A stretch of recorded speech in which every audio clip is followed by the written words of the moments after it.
있습니다. 하나님은 영이시니 예배하는 자가 영과 진리로 예배할지니라. 아멘.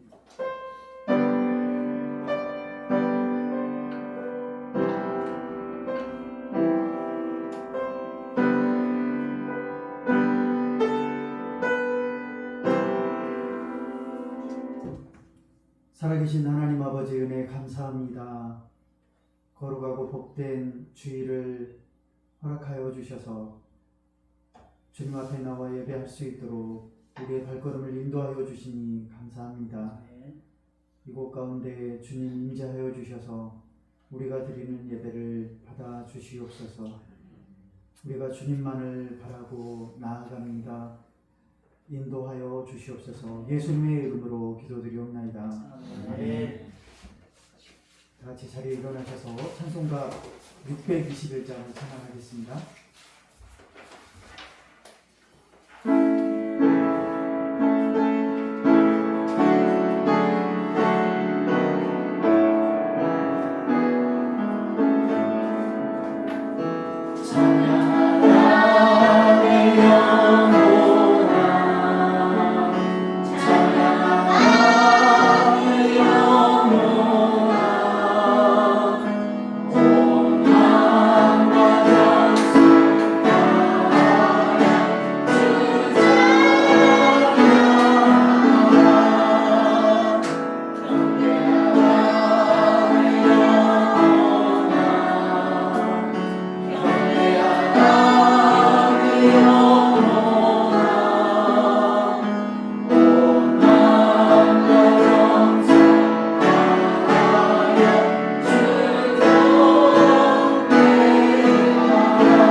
사도신경으로 우리 신앙을 고백하겠습니다. 전능하사 천지를 만드신 하나님 아버지를 내가 믿사오며 그 외아들 우리 주 예수 그리스도를 믿사오니 이는 성령으로 잉태하사 동정 여마리아에게 나시고 본디오 빌라도에게 고난을 받으사 십자가에 못 박혀 죽으시고 장사한 지 사흘 만에 죽은 자 가운데서 다시 살아나시며 하늘에 오르사 전능하신 하나님 우편에 앉아 계시다가 저리로서 산자와 죽은 자를 심판하러 오시리라. 성령을 믿사오며 거룩한 공예와 성도가 서로 교통하는 것과 죄를 사하여 주시는 것과 몸이 다시 사는 것과 영원히 사는 것을 믿사옵나이다. 아멘. 교동 23번 시편 43편을 교독하겠습니다. 하나님이여 나를 판단하시되 경건하지 아니한 나라에 대하여 그 내 송사를 변호하시며 간사하고 불의한 자에게서 나를 건지소서. 주는 나의 힘이 되신 하나님이시거늘 어찌하여 나를 버리셨나이까. 내가 어찌하여 원수의 억압으로 말미암아 슬프게 다니나이까. 주의 빛과 주의 진리를 보내시어 나를 인도하시고 주의 거룩한 산과 주께서 계시는 곳에 이르게 하소서. 그런즉 내가 하나님의 제단에 나아가 나의 큰 기쁨의 하나님께 이르리이다. 하나님이여 나의 하나님이여 내가 수고로 주를 찬양하리이다. 내 영혼아 내가 어찌하여 낙심하며 어찌하여 내 속에서 불안해하는가. 너는 하나님께 소망을 두라. 그가 나타나 도우심으로 말미암아 내 하나님을 여전히 찬송하리로다. 아멘. 자리에 앉으셔서 찬송가 32장을 찬양하겠습니다.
로 기도해 주시겠습니다.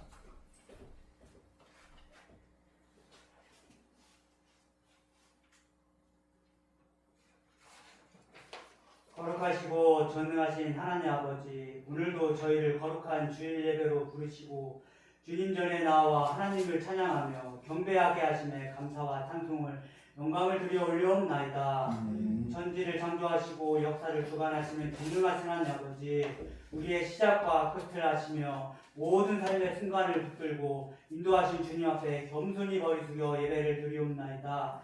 저희에게 생명을 허락하시고 오늘도 호흡하게 하시며 주의 백성으로 살아가게 하신 은혜를 생각할 때 오직 하나님께만 영광 돌리올 뿐이옵나이다. 주님, 이 시간 7년과 진정으로 예배를 드리는 자 되기를 원하옵나이다. 우리의 영혼이 성령의 충만함 가운데 깨어나게 하시고 세상의 염려와 근심, 분주함과 무거운 짐들을 내려놓고 오직 주님만 바라보게 하여 주시옵소서.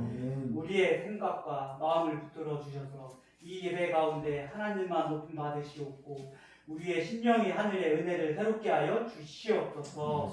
우리가 입술로만 주님을 부르는 신앙이 아니라 삶으로 하나님을 예배하는 참된 예배자가 되게 하여 주시옵소서.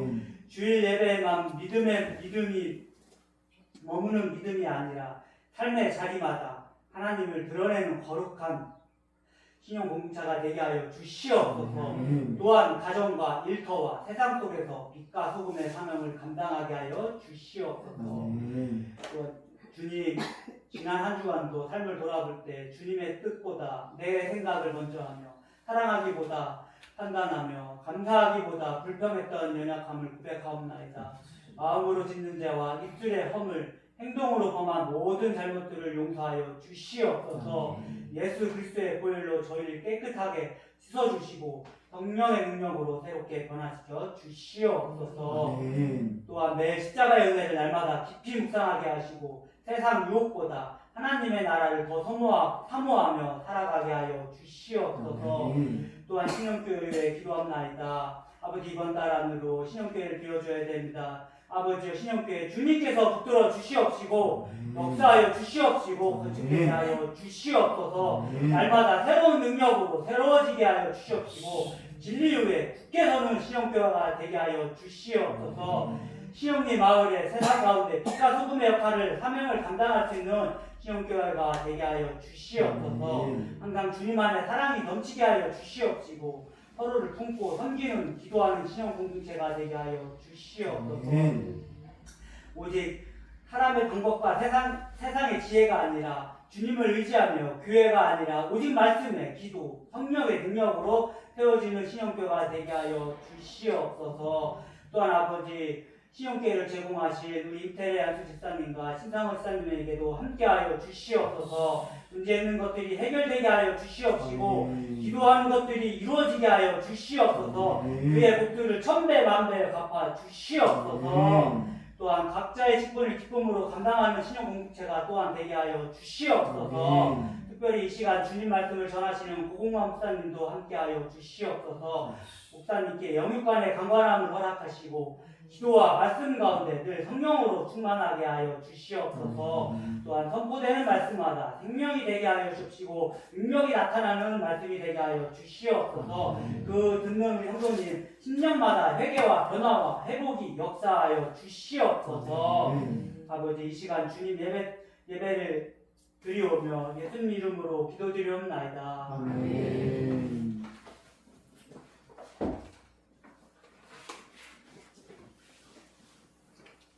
말씀 보도록 하겠습니다. 말씀은 미가서 7장 18절에서 20절 말씀을 보도록 하겠습니다.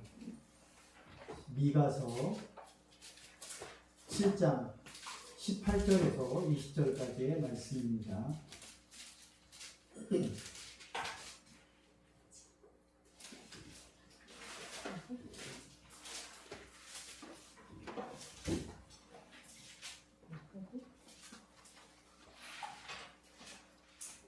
세 절 말씀, 짧은 말씀이니까 우리 다 같이 한 목소리로 읽도록 하겠습니다. 같이 읽습니다. 주와 같은 신이 어디 있으리까? 주께서는 죄악과 그 기업에 남은 자의 허물을 사유하시며 인애를 기뻐하심으로 진노를 오래 품지 아니하시나이다. 다시 우리를 불쌍히 여기셔서 우리의 죄악을 발로 밟으시고 우리의 모든 죄를 깊은 바다에 던지시리이다. 주께서 옛적에 우리 조상들에게 맹세하신 대로 야곱에게 성실을 베푸시며 아브라함에게 은혜를 더하시리이다. 아멘. 오늘 말씀 제목은 하나님 같은 신이 어디 있으리까? 라는 제목으로 말씀을 전하도록 하겠습니다. 인애라는 단어가 있습니다. 인애라는 단어는 어질고 자애로운 마음, 이런 뜻이 있습니다. 그리고 사람을 사랑하고 가엾게 여기는 마음, 이런 뜻이 그 안에 있는 단어이죠. 인애라는 단어 들으시면 좋은 단어인 것 같죠. 우리 모두가 인애가 있는 우리 모두가 되기를 바랍니다. 인애가 있다는 것은 참 대단한 사람이다, 존경받을 사람이다라고 할 수 있을 것 같아요. 가장 그 인애가 드러나는 게 어디 있냐면 자녀를 향한 부모의 마음이다라고 할 수 있지 않을까. 다른 사람에게 인애를 쉽게 베풀기는 어려울 수도 있는데 자녀에게는 부모가 이런 인애는 이렇게 베풀 수가 있는 것 같아요. 가나안 우상이 있습니다. 그 중에 몰록이라는 우상이 있는데 이 몰록 우상은요, 전쟁과 가뭄과 기근이 있을 때 이때에 신이 진노했다라고 이렇게 여기는 거예요. 그래서 가나안 사람들이 이 몰록 신에게 인신 제사를 드립니다. 자녀를 이렇게 제사로 드리는 거예요. 그러니까 자녀를 죽이는 거죠. 엄청난 그런 그 일을 저지르게 만드는 신이 몰록 신입니다. 그때 당시에 우상을 숭배했던 사람들에게 몰록 신은 그런 신이었어요. 두렵고 떨리는, 그러니까 전쟁이 일어나거나 가뭄이 있고 기근이 있으면 이게 바로 이 신이 진노했다, 몰록 신이 진노했다라고 하면서 이 몰록 신을 달래는 거예요. 달래기 위해서 자녀를 이렇게 제물로 드리는 상황이 벌어집니다. 그러나 우리 하나님은 우상과 전혀 다른 분이십니다. 어떤 다른 분이시냐면 언약의 기초에서 뭔가를 그분을 달래주거나 아니면 그분의 어떤 것을 비위를 맞춰줘야지만이 인애를 베푸시는 그런 신이 아니라는 거죠. 가나안 신의 몰록 신은 그렇게 인신 제사를 드려줘야지만이 기근이 사라지고 그리고 전쟁도 그쳐지고 가뭄도 해결되고 이런 그 상황이 되는 거예요. 그래서 우리 하나님과 우상과는 전혀 다른 신이라는 것이죠. 이 하나님이 언약의 기초에서 변함없는 사랑으로 이렇게 베푸신다라고 하는 것을 우리는 로마서 5장 8절에서 말씀을 통해서도 알 수 있습니다. 우리가 죄인 되었을 때에 그리스도께서 우리를 위하여 죽으심으로, 전제 조건이 있습니다. 우리가 아직 죄인 되었을 때라는 전제 조건. 내가 죄를 지었고 내가 죄인인데 하나님께서 어떻게 하셨냐면 우리를 위해서 하나님의 그 사랑을 보여주시는 그 증표로 어떻게 하셨냐면 예수 그리스도를 십자가에 이렇게 죽으시게 만들었다라고 하는 것으로 이렇게 표현이 되고 있다는 거죠. 그리스도께서 우리를 위하여 죽으심으로 하나님께서 우리에 대한 자기의 사랑을 확증하셨느니라 라고 말씀하십니다. 하나님은 다른 우상과 다른 신이다 라고 하는 것을 지금 말씀을 드리고 있는 거죠. 세상의 우상은 필요를 충족해 줘야 됩니다. 어떤 필요예요? 뭔가를 달래줘야 되는, 그 사람들이 만들어낸 우상이기 때문에 뭔가를 달래줘야 되는 그런 필요를 채워줘야 된다는 거죠. 그래서 자식도 제물로 드려야 되고 아니면 다른 것들도 이렇게 제사를 드려야 되고 막 한다는 거예요. 그러나 하나님은 어떤 분이신가? 충분이다. 충분히 충족된다라고 하는 거죠. 이 말이 좀 이상하죠? 제가 이렇게 생각해서 적은 단어인데 하나님 자신으로 충분한 거예요.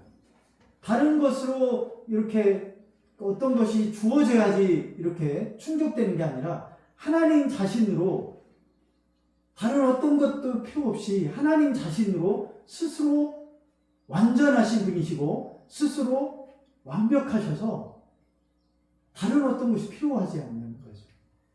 그래서 하나님께서는 우리가 어떤 행동을 해도 어떤 잘못을 저지러도 그것을 하나님 자신이 계획하시고 언약하신 약속하신 그 말씀을 깨실 수 있는 그런 조건이 되지 않는다라고 하는 겁니다. 하나님 스스로 만족하시고 완전하신 분이시기 때문에 달래지거나 아니면은 어떤 조건으로 그분을 이렇게 위안을 줄 수 있는 그런 게 아니다라고 하는 것입니다. 그래서 우리가 이제 죄인 되었을 때도 하나님께서는 하나님 자신이 이 땅에 오셔서 대신 십자가에 죽으실 수 있는 분이시다라고 하는 것이죠. 여러분 오늘 제가 제목을 하나님 같은 신이 어디 있으리까라고 이렇게 정했어요. 하나님 같은 신 분, 스스로 만족하시는 그분의 그 인내하심이 어떻게 성경 말씀으로 오늘 본문에서 표현되고 있는지 우리가 하나님이 가지고 계시는 인내의 특징을 좀 살펴보고 그 특징에 우리가 받은 은혜가 있다면 어떻게 살아야 되는가 이런 부분들을 좀 살펴보고자 합니다. 첫 번째, 하나님께서 가지고 계시는 인내의 특징은 허물을 사유하시는 인내입니다. 7장 18절, 이어서 7장 18절이죠. 말씀에 이런 말씀이 있죠. 주께서는 죄악과 그 기업에 남은 자의 허물을 사유하시며 인애를 기뻐하심으로 진노를 오래 품지 아니하시나이다. 18절 말씀에 허물을 사유하신다라고 말씀을 하고 있어요. 허물이라고 하는 것은 고의로 하나님을 반역한 어떤 죄를 이야기합니다. 고의로 어떻게 우리가 하나님을 반역할까라고 할 수도 있지만 성경에도 그런 인물이 나옵니다. 물론 우리도 그런 잘못을 저지르기도 한다는 것이죠. 성경에 보면 다윗이 아합이 나옵니다. 아합과 이세벨의 나복의 포도원 사건이 이렇게 등장을 하게 되는데요. 그 사건을 보게 되면 하나님께서는 이스라엘 백성들의 각자에게 땅을 허락해 주셨어요. 그 땅을 나봇이죠. 나복이라고 하네요. 나봇의 포도원 사건인데 나봇의 땅을 이렇게 하나님께서 허락해 주신 땅이 있습니다. 기업으로 준 땅이죠. 근데 아합이 볼 때에 그 땅이 굉장히 좋게 보이는 거예요. 지금 말하면은 굉장히 이렇게 목이 좋은 땅이죠. 보기에 욕심나는 땅이에요. 요즘 말로 스타벅스가 있는 곳은 굉장히 좋은 상품이 있다. 이렇게 이야기도 하는데 그런 땅이다라고 비유하면 될 것 같아요. 아무튼 나봇의 땅이 그렇게 좋은 땅이었어요. 그래서 왕이 볼 때, 아합이 볼 때 그 땅이 욕심나서 야, 네가 가지고 있는 땅을 나한테 줘라. 그러면 거기에 상당한 땅을 내가 너에게 다른 땅으로 줄게 라고 했는데 나봇이 거절을 하게 됩니다. 그랬더니 이세벨이 그 땅을 취하려고 모략을 꾸미는 거죠. 얘가 하나님을 못 오겠다, 신성모독을 했다 하면서 불량배들을 이끌고 가지고 그 땅을 빼앗기 위해서 결국에는 나봇을 죽이게 되는 그런 사건들이 있었지 않습니까? 하나님 말씀이 주어졌고 그것을 알고 있으면 그 말씀을 그대로 지켜야 되는데 범죄하듯이 사람을 죽이면서 그 땅을 이렇게 취하게 되는 그런 것을 볼 수 있다는 거죠. 그게 바로 허물이에요. 허물. 우리도 가끔 하나님 말씀 있는데 이거 이렇게 하면 안 되는데 라고 생각하면서도 그렇게 하기도 하지요. 다윗도 마찬가지였죠. 다윗이 우리아의 아내를 범할 때 밤중에 보고 남의 아내 그리고 자신에게 충성을 다하는 우리아 그 아내를 이렇게 취하면서 결국에는 우리아를 죽이게 되는 그 상황까지 가게 되는 상황을 성경에서 우리는 보잖아요. 이렇게 고의로 어떤 죄를 저지르는 겁니다. 고의로. 사유하시며라는 이 단어는 용서해 주신다라고 하는 겁니다. 용서해 주신다. 들어올려 짊어진다라고 하는 뜻이 가지고 있어요. 짊어진다라고 하니까 뭐가 떠오르십니까? 십자가의 예수님이 떠오르지 않으십니까? 예수님이 우리의 죄를 짊어지시고 다 짊어지시고 십자가에서 죽으신 것, 이 표현이 이 말씀에서 연상되지 않습니까? 하나님은 우리의 죄를 이렇게 짊어지셨습니다. 예수님께서. 그리고 십자가의 죽으심으로 우리의 죄를 용서해 주신 거죠. 죄를 우리는 그러면 하나님의 그 인내하심, 우리의 죄를 사유하신다라고 하는 그 말씀을 통해서 우리 어떻게 해야 될까요? 우리의 죄를 가지고 주님 앞에 나아가 회개해야 될 줄 믿습니다. 여러분, 회개가 있어야 돼요. 회개. 우리 안에 하나님은 그런 분이십니까? 그냥 나의 죄를 용서해 주셨어 하고 그냥 거기에 머무면 안 됩니다. 왜 그럴까요? 이 죄는 죄를 더 큰 죄를 짓게 만듭니다. 그래서 하나님으로부터 떠나게 만드는, 결국은 그렇게 만들게 돼요. 우리의 마음들이 하나님의 은혜를 받았고 그 은혜를 깨달았다면 죄로부터 멀리 떠나려고 하는 그런 회개의 자리에 나가야 될 줄 믿습니다. 회개의 자리에 나가야 됩니다. 그리고 돌이켜야 됩니다. 하나님으로부터 떠나려고 했었던 마음을 다시 하나님으로 향하는, 돌이키는 마음이 우리 안에 있어야 될 줄 믿습니다. 하나님이 그 은혜를, 사유해 주시는 은혜를 우리에게 베푸시기에 회개하면 반드시 우리의 죄를 용서해 주시는 분이시다라고 할 수 있죠. 죄를 회개하고 돌이킬 수 있기를 주님으로 축원합니다. 죄뿐만 아니라 불안, 근심, 걱정까지도 맡겨야 돼요. 우리는 그걸 잘 못하고 있죠. 당장 현실에 나와 있는 문제가 불안하게 만들고 근심하게 만들고 걱정하게 만드는데 그것을 스스로가 짊어지려고 한다는 거예요. 하나님, 이 문제를 주님 맡깁니다. 그렇죠. 우리는 맡겨야 돼요. 그럴 때 하나님의 은혜가 임할 줄 믿습니다. 맡긴다라고 하는 것은 그냥 하나님 이거 내 문제 아니에요, 단지 이렇게 한다는 게 아니에요. 하나님이 그 문제를 아시고 이 문제 가운데 역사해 주시도록 하나님 앞에 내어드린다는 거지. 그러면 하나님이 지혜를 주시고 그 근심 걱정을 이길 수 있는 힘을 주신다라고 하는 것입니다. 수고하고 무거운 짐진 자들아 어떻게 하라? 다 내게 오라 라고 말씀하세요. 그것이 뭐냐면 그 짐을 가지고 있는 그 근심 걱정을 지금 하나님이 대신 지시겠다라고 하는 게 아닙니다. 그 짐 있는 채로 주님 앞에 나아가면 주님이 어떻게 하신다는 거예요? 하나님께서, 예수님께서 십자가에 죽으신 그 십자가가 너희의 그 짐보다 더 무겁고 더 큰 것이었다라는 것을 깨닫게 해주시고, 그러면서 이 짐을 짊어질 수 있는 힘을, 능히 감당할 수 있는 힘을 주신다라고 하는 거 아닙니까?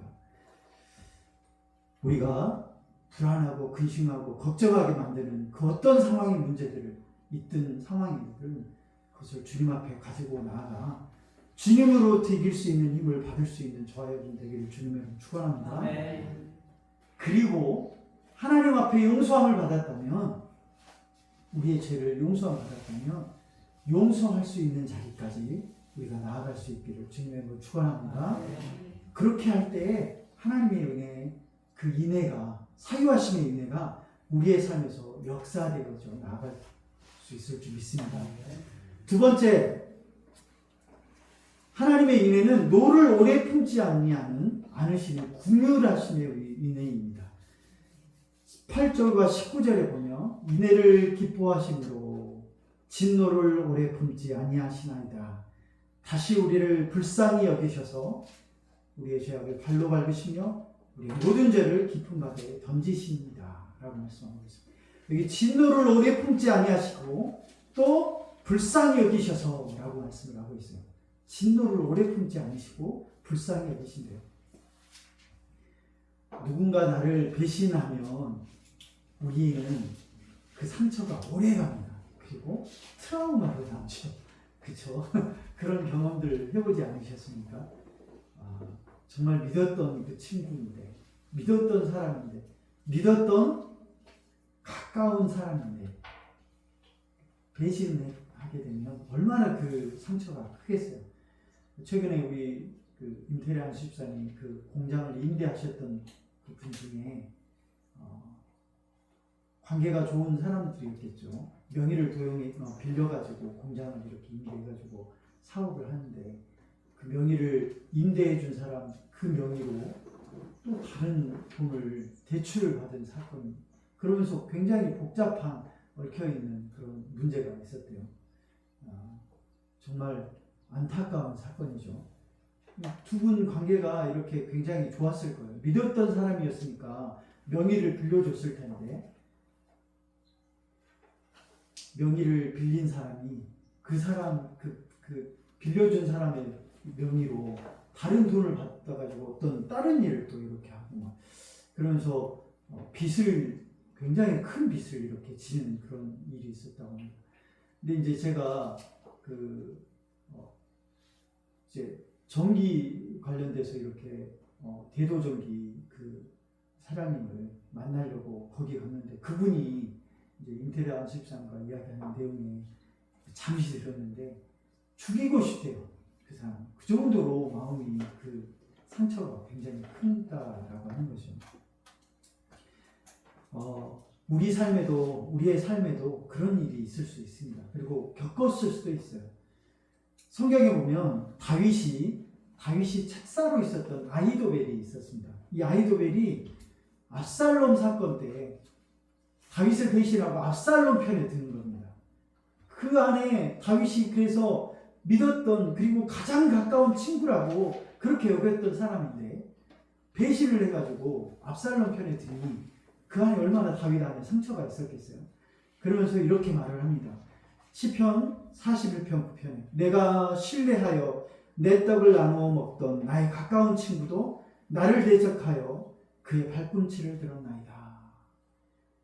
신뢰하고 나로 친구라고 여겼었던 아히도벨이 그렇게 배신했어요. 결국 이 아히도벨이 잘못된 거죠. 아히도벨이 압살롬 편에 들었는데 결국은 다윗이 예루살렘 총으로 다시 돌아오게 되는 그런 일이 벌어지잖아요. 압살롬이 죽게 되고 자신이 선택한 그 결과가 잘못됐다라고 판단하게 돼서 결국은 스스로가 목숨을 끊게 되는 그런 일이 있었습니다. 다윗에게도 상처가 됐었죠. 엄청난 상처였습니다. 하나님께서는 우리의 잘못과 허물 이런 것들을 기억하시면서 상처를 받으시면서 그 진노 그것을 오래 품지 않으셔요.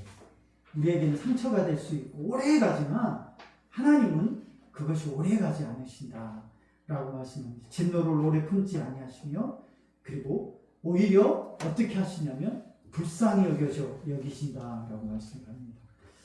하나님의 진노는 오래 가지 않으시며 불쌍히 여기셔서 죄를 밟으시고 또 발로 밟고 밟으시고 던져버리신다 라고 말씀합니다. 여러분 탕자의 비유가 있습니다. 탕자의 비유. 하나님이 어떤 분이신가를 잘 표현하는 거죠. 하나님이 진노를 그 오래 가지 않으시고 또 그 죄를 발로 밟으시고 뒤로 던져버리시는 그 비유가 탕자의 비유에 잘 나타나 있습니다. 아들이 아버지를 이렇게 재산을 달라고 뭐예요? 상속분을 달라는 거예요. 살아계시는데 그 얼마나 우리말로 말하면 불효자식입니까? 그렇게 지금 하고 있는 아들이 재산을 탕진하고 이제 그러니까 먹을 것이 없어서 돼지 지엄 열매를 먹을 그것조차도 없어가지고 이제 자신이 아버지께로 돌아가야겠다 이렇게 마음을 먹은 거잖아요. 근데 그 아버지는 아들이 돌아오기까지 먼 발치에서부터 계속 기다리고 계셨던 거 아닙니까? 아들이 돌아오기까지 돌아올 것이다 라고 하는 그 마음으로. 여러분, 우리가 하나님은 우리의 죄를 오래 품지 않고 계신다는 것 기억하시기 바랍니다. 회개함으로 하나님께로 돌아갈 수 있기를 주님으로 축원합니다. 노를 품지 않으시고 가락지와 좋은 옷, 잔치까지 베풀어 주시는 그 아버지, 탕자의 비유에서 우리를 만날 수 있습니다. 노를 품지 않으시는 그 하나님처럼 우리는 어떻게 해야 될까요? 다른 사람에게 노를 품고 있었다면 오래 품지 않도록. 특히 이거는 이런 관계는 가장 가까운 사람에게 받아요. 어떤 것을 상처를 받습니다. 아, 이 사람이 왜 이렇게 하나 이해하지 못하는. 그러면서 그 안에서 이렇게 화도 올라오고 분노도 올라오고 하는 가장 가까운 관계에서 이렇게 그렇게 상처도 받고 진노도 올라오게 만드는 일들이 있지 않습니까? 그럴 때 우리가 가장 가까이 있는 사람에게 진노를 오래 품지 않기를 주님의 이름으로 축원합니다. 하나님이 그렇게 하셨던 것처럼 우리도 그렇게 해야 될 거예요. 가장 가까운 사람이 누구예요? 남편과 아내 아닙니까? 그 관계가 참 어려운 것 같아요. 어려운 것 같아요. 근데 어쩔 때 보면 가장 가까워서 가장 좋은 관계도 유지되지만 어느 순간은 가장 상처도 주고 가장 화를 나게 만드는 그런 관계가 되기도 하는 거죠. 성경의 말씀에 보면 에베소서 4장 26절에 분을 내어도 죄를 짓지 말며 해가 지도록 분을 품지 말라라고 말씀을 하고 있어요. 해가 지기 전에,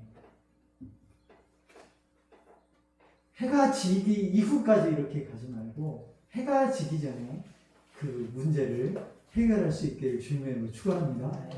근데 제가 가끔 이제 아내에게 이런 이야기를 듣습니다. 어떤 이야기를 듣냐면 과거의 잘못을 들추어줘요. 그러니까 어떤 문제, 이 지금 현재의 문제가 아니라 어떤 잘못이 지금 일어나면 아내가 어떻게 해야 하냐면 저 과거, 제가 기억도 안 납니다. 기억도 안 나는 과거의 문제를 하나하나 기억하면서 일일이 다 열거를 합니다. 그럼 제가 어떤 상황이 되면 멘붕이 옵니다. 멘붕이 와요. 과거의 일은 과거로 끝내시기 바랍니다. 현재의 문제만 바라보면서 그 문제만 이야기해야지. 멘붕 오도록 하면 무슨 이야기할 수 있는 상황이 안 돼요. 기억도 안 나는 것을 이야기하면 어떻게 문제를 해결하겠습니까? 과거의 문제는 과거로 덮으시고 현재의 문제, 그 문제에서 화를 오래도록 품지 마시고 그냥 이렇게 불쌍히 여길 수 있는 마음으로 용서할 수 있기를. 웃으시네요. 그렇게 화를 오랫도록 품지 마시고 하나님께서 화를 오래 품지 않으시고 그냥 용서해 주셨던 불쌍히 여기신 것처럼 가까이 있는 사람들 불쌍히 여길 수 있는 데까지 나아갈 수 있기를 주님의 이름으로 축원합니다. 자, 세 번째로 약속을 지키시는 은혜입니다. 하나님의 은혜는 약속을 지키셔요.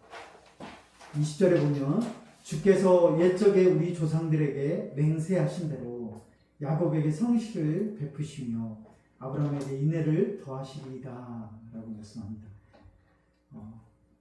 하나님께서는 우리의 허물을 사하시고 노를 거두시는 이유가 있습니다.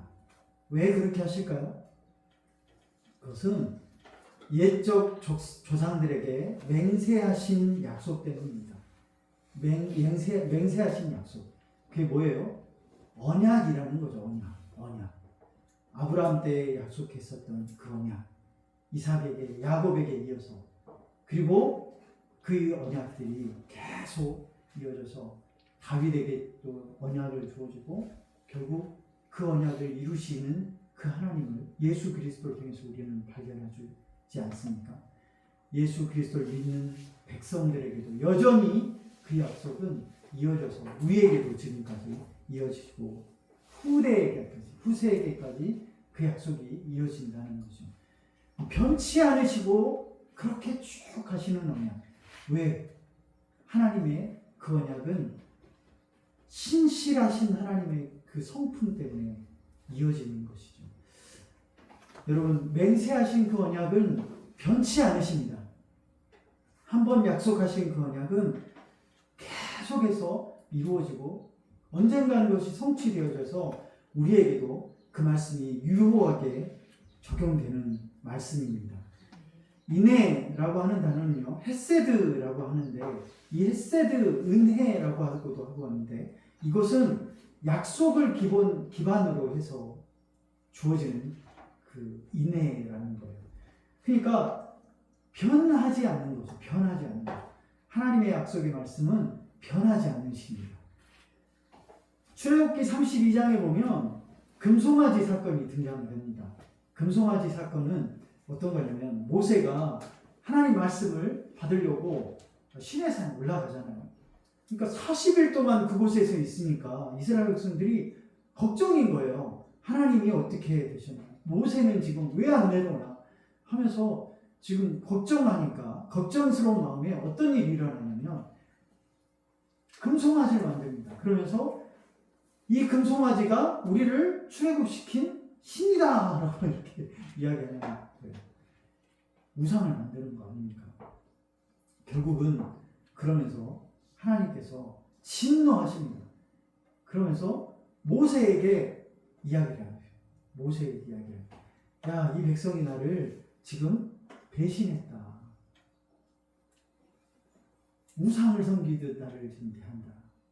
내가 다 진멸해버리고 모세 너의 혈통으로 다시 새로운 민족을 만들려고 한다.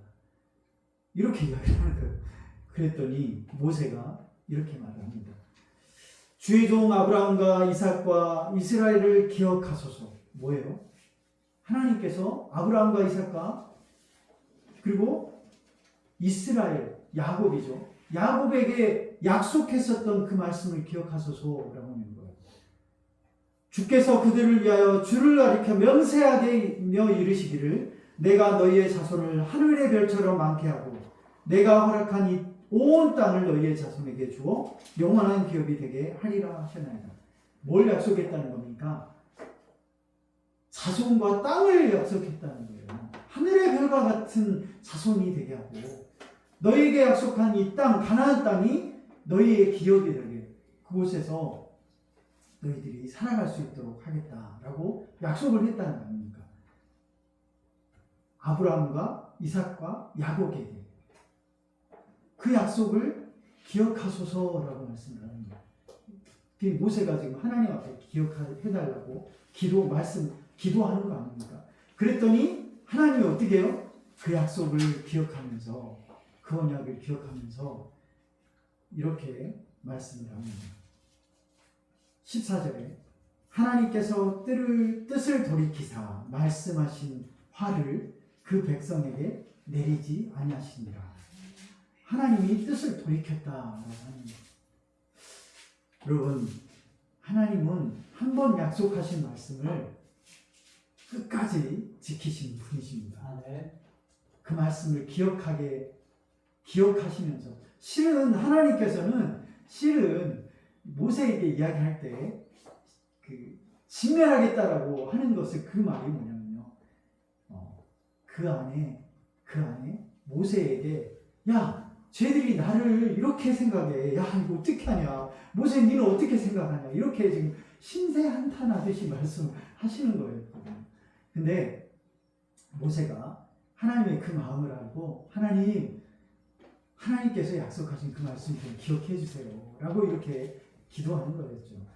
여러분, 우리도 하나님 앞에 나아갈 때 하나님의 말씀을 가지고 하나님 기억해 주십시오. 이렇게 말씀하지 않으셨습니까?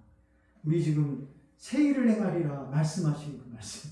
이게 지금 너는 내게 부르짖으라 예레미야 말씀. 이 말씀을 우리가 왜 여기다 붙여놨겠어요? 말씀에 이제 하나님께서 새 일을 행하실 거야. 광야에 뭐가 있어요? 길이 없어요. 길이. 근데 길을 내시겠다라고 하고, 사막에 물도 없는 사막, 그 많은 사막에 강을 내겠다 말씀하신 그 말씀, 우리가 어떻게 해요? 보이지 않는 길 하나님이 내주실 것이다. 우리 지금 척박한 사막과 같은 우리 어려운 그 시간을 보내고 있는 이 상황 가운데 하나님 강을 내주셔서 생명수가 우리에게 생수처럼 흘러들여서 우리의 문제를 해결해 주실 것이다. 그 길, 하나님께서 그 생명과 같은 그 은혜, 이것을 내주실 거다. 약속해 주셔. 그 말씀을 붙잡고 기도하자. 예레미야 말씀처럼 너는 내게 부르짖으라. 그러면은 뭐해 하시겠다는 거예요. 내가 알지 못하고 크고 비밀한 은밀한 일들을 보이시되겠다라고 말씀하신 그 말씀 우리가 좀 붙잡고 기도하자라고 하는 거 아닙니까? 말씀을 이루시는 분이시기에 하나님은 그 말씀을 끝까지 이루시고, 그리고 우리가 기도하면서 이렇게 말씀을 붙잡고 기도하면 하나님의 뜻이 이루어질 줄 믿습니다. 옛적 조상들에게 맹세하신 약속 때문에 하나님께서는 죄를 사유하시고, 그리고 그 죄를 오랫도록 기억하지 않으시고 우리 용서해 주시는 그 분이시다라고 하는 것이죠. 여러분, 상황과 환경보다 약속의 말씀을 붙잡을 수 있기를 주님의 이름으로 축원합니다. 이사야서 40장 8절에 보면 푸른 마르고 꽃은 시드나 우리의 하나님 말씀 영원히 서리라 말씀하고 있습니다. 말씀을 붙잡을 때 우리의 말씀, 그 말씀하신 하나님의 그 말씀이 우리의 삶에서 이루어질 줄 믿습니다. 약속한 것에 대한, 그러면 우리는 어떤 삶을 살아야 되냐? 하나님 약속에 신실하신 것처럼 우리에도 약속한 것은 지킬 수 있는 저와 여러분이 되어야 될 줄 믿습니다. 약속한 것에 지킬 수 있는 그런 우리가 되어야 될 줄 믿습니다. 잠언서에 보면 잠언 12장 6절에 거짓 입술은 여호와께서 미움을 받아도 진실하게 행하는 자는 그의 기뻐하심을 받느니라. 우리 안에 약속한 것을 지키는 사람이 될 때 하나님께서도 우리를 기뻐하신다라고 하시는 말씀이잖아요. 약속한 것에 이렇게 진실할 수 있기를 주님 여러분 축원합니다. 결론입니다. 하나님의 인애, 세상에 없는 인애, 그 인애는 허물을 사유하시는 인애고 노를 오래 품지 않으시며 긍휼함을 베푸시는 인애입니다. 그리고 약속을 지키시는 인애라는 것 기억하시면서 하나님의 그 인애를 입은 우리가, 그 인애를 받은 우리가 그 인애를 베풀 수 있는 자리까지 나아가서 용서할 수 있는, 그리고 불쌍히 여길 수 있는, 그리고 약속을 붙잡고 나아갈 수 있는 우리가 되어야 될 줄 믿습니다. 용서에 관련돼서 제가 시편 99편 8절 말씀을 가지고 묵상을 한 게 있었습니다. 그리고 시를 하나 적었어요. 어제 제가 밥 먹으면서 이야기했었던 그 시가 이 시입니다. 시편 99편 8절에 여호와 우리 하나님이여, 주께서는 그들에게 응답하셨고 그들의 행한 대로 갚기는 하셨으나 그들을 용서하신 하나님이십니다 라고 말씀을 하고 있죠. 하나님이 어떤 하나님으로 묘사가 되냐면 죄를 범한 대로 그대로 행위를 갚으시고 그것을 여전히 진노로 이렇게 이어가시는 분이 아니라 그 죄와 허물을 용서하시는 하나님으로 묘사를 하고 있지 않습니까? 그러면서 하나님 은혜로 용서받았네라는 시를 하나 지었어요. 시 지음이 고공명한입니다.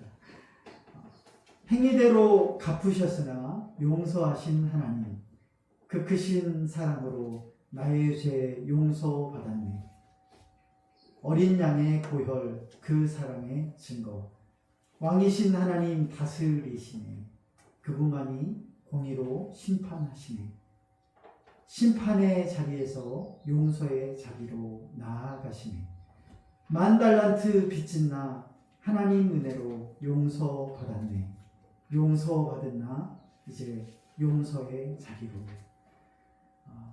하나님의 용서를 받은 나도 이제 용서의 자리로 나아가겠다라고 하는 이런 결단으로 시를 한번 지어보았습니다. 여러분, 우리도 하나님의 은혜를 받은 우리 모두가 용서받았습니다. 다른 사람의 허물도 용서할 수 있는 자리까지 나아갈 수 있는 저와 여러분 되기를 주님 여러분 축원합니다. 기도하겠습니다. 하나님 아버지 감사합니다. 하나님의 인애의 특징을 우리 말씀을 통하여서 이렇게 살펴보았습니다. 우리의 죄를 사하시는 하나님, 그리고 또 그 진노와 분을 오래도록 품지 아니하시고 그 죄와 허물들을 던져버리셔서 없는 것처럼 하시는 하나님, 그리고 약속을 기반으로 하셨기에 그 약속을 우리가 붙잡고 우리가 그 용서하시는 그 하나님을 신뢰함으로 그 약속 안에서 나아갈 수 있는 우리 모두가 될 수 있어 그 하나님의 은혜 가운데 그 풍성한 사랑을, 그 용서를 우리의 삶으로 누리며 또 용서를 베풀 수 있는 자리까지 나아갈 수 있는 우리 모두가 될 수 있도록 주님 인도하여 주시옵소서. 감사드리며 예수님의 이름으로 기도드리옵나이다. 아멘.